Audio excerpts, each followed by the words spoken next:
Tereve from Keswick Village. This is the Rorschach Arctic Update from the 26th of August, 2025. A quick summary of what's going down north of the Arctic Circle.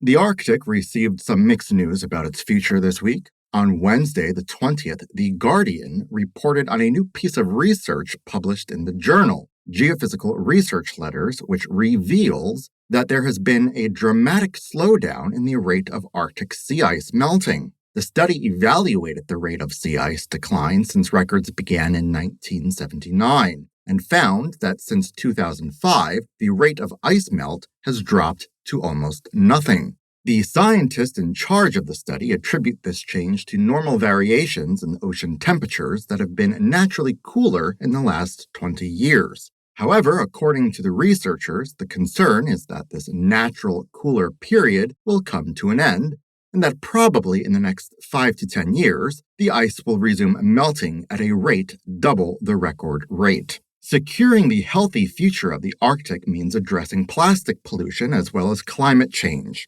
According to the Inuit Circumpolar Council statement from Thursday the 21st regarding the latest round of UN plastic pollution talks, a global agreement failed to materialize. But the good news is the latest draft of the Global Plastics Treaty now includes Indigenous peoples' rights for the first time. With the Arctic now being the most microplastic polluted region on Earth, the Inuit Circumpolar Council is fighting to ensure the native inhabitants of the region are a key part of global talks to combat plastic pollution. There may be talks to reduce plastic in the Arctic, but the number of cargo ships is only increasing. On Monday, the 18th, the news agency Arctic Today reported that China's Ningbo-Zhoushan port is preparing to launch a new shipping route via the Arctic to Europe. Currently, ships heading from China to Europe must take up to 50 days as they travel through the Suez Canal or around Africa. But according to Ningbo Port,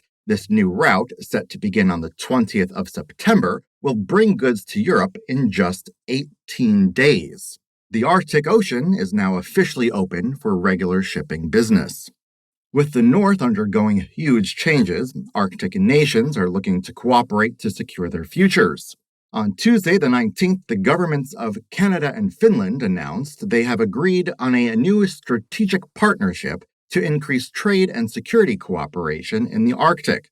A key aspect of the agreement is collaboration on developing new icebreaker vessels to ensure that the fleets of both nations are able to monitor and defend the Arctic against the increasing threat of Russia in northern waters. Remaining in Canada's north, there's a boost of renewable energy in the territory of Nunavut. According to the Nunavut news agency Nunatsiaq News, 4 large-scale solar power projects have been completed across the territory this summer. One of them has been completed in Grisfjord, which is the northernmost community in North America and has a small population of just 140 residents. Such remote communities currently rely on old diesel generators that are prone to failure and create air pollution. With these new solar power systems, remote Arctic communities are able to enjoy a more reliable and sustainable energy source. The U.S. is making big moves in Arctic infrastructure, too. On Thursday, the 21st, Arctic News Today reported that the Alaskan city of Nome has finally made progress on constructing the U.S.'s first deepwater Arctic port.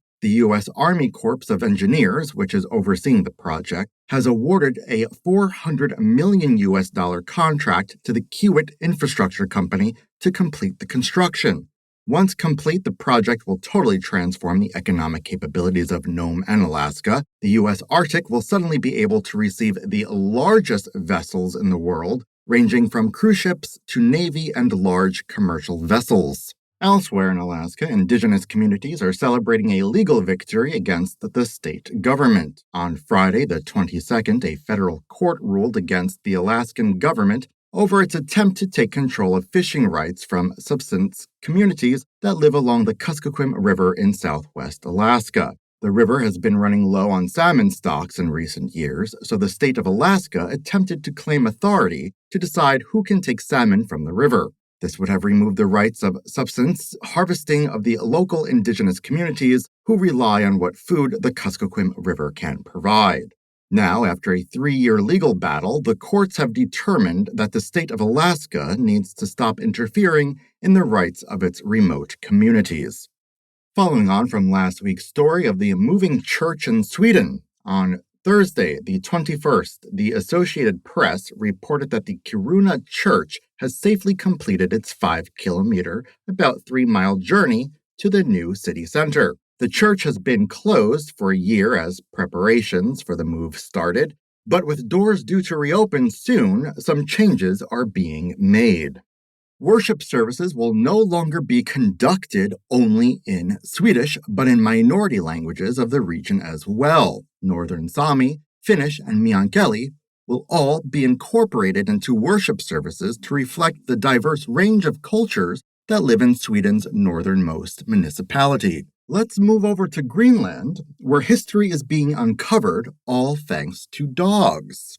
In research published by the University of Copenhagen on Thursday the 21st, geneticists who have been studying the DNA of Greenlandic sled dogs have, for the first time, found genetic evidence that the ancestors of today's Greenlandic population traveled with their dogs from Canada to the nation several hundred years earlier than previously assumed.